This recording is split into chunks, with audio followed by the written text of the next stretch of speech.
You probably noticed I don't feel about that war the way we were told we were supposed to feel about that war, the way we were ordered and instructed by the United States government to feel about that war. You see, I tell you, my mind doesn't work that way. I got this real moron thing I do. It's called thinking. And I'm not a very good American because I like to form my own opinions. I don't just roll over when I'm told to. Sad to say, most Americans just roll over on command. Not me. I have certain rules I live by. My first rule, I don't believe anything the government tells me. Nothing. Zero. Nope.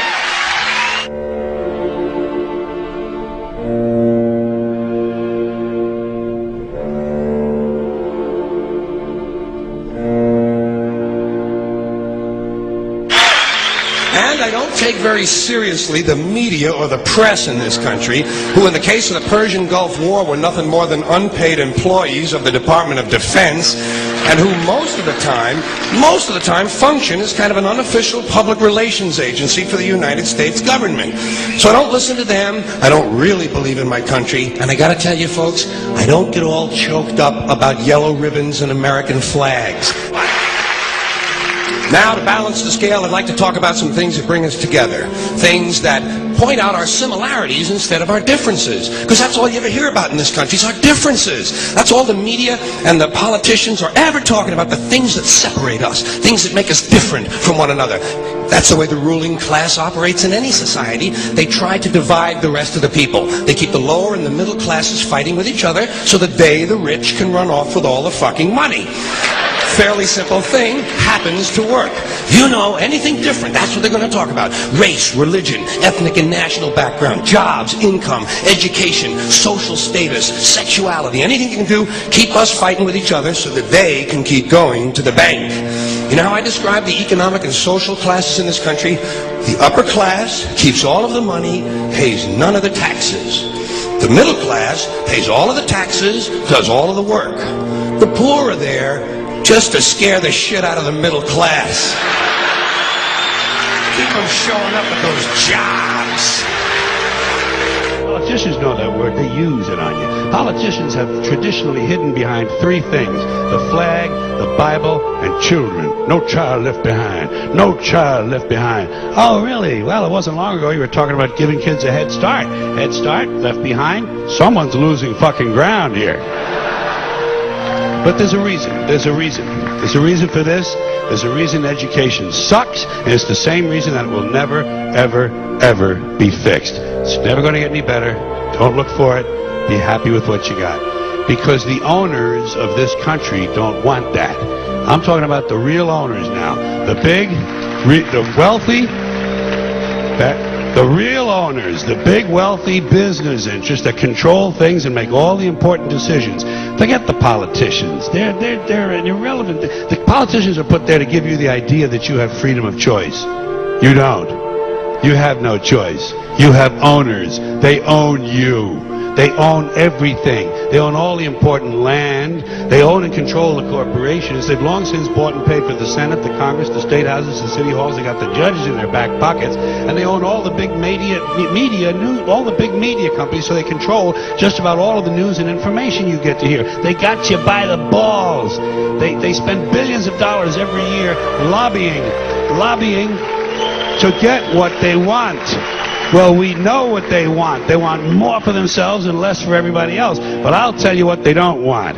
They don't want a population of citizens capable of critical thinking. They don't want well-informed, well-educated people capable of critical thinking. They're not interested in that. That doesn't help them. That's against their interest. That's right. You know something? They don't want people who are smart enough to sit around the kitchen table and figure out how badly they're getting fucked by a system that threw them overboard 30 fucking years ago. They don't want that. You know what they want? They want obedient workers. Obedient workers. People who are just smart enough to run the machines and do the paperwork, and just dumb enough to passively accept all these increasingly shittier jobs with the lower pay, the longer hours, the reduced benefits, the end of overtime, and the vanishing pension that disappears the minute you go to collect it. And now they're coming for your Social Security money. They want your fucking retirement money. They want it back. so they can give it to their criminal friends on Wall Street. And you know something? They'll get it. They'll get it all from you sooner or later, because they own this fucking place. It's a big club, and you ain't in it. You and I are not in the big club.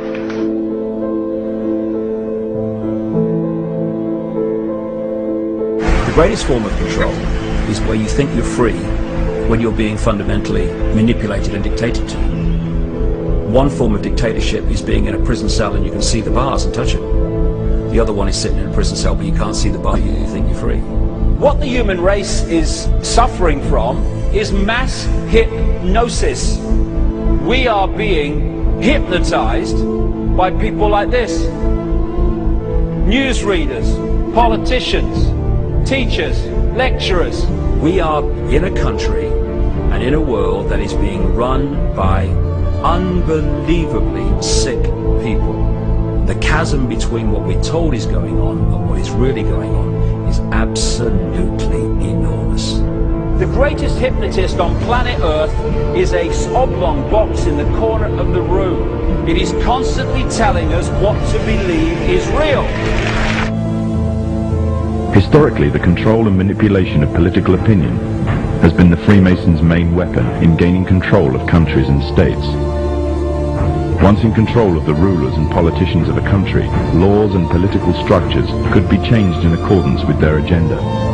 However, since restricting the body does not necessarily mean restricting the mind, the Freemason recognizes that their plan for a global government hinges completely on subduing the masses to their agenda, and thus eliminating opposition to their cause. And the greatest threat to their plan, posing more danger than any army or law, is the threat of a free-thinking mind. In order to eliminate this threat and to achieve their objective, the Masons have set about the boldest plan ever devised: the complete control of every aspect of human life, your life. And the weapons they are using against you are in your very homes, entertaining you and your children, and gradually indoctrinating you without you even realizing.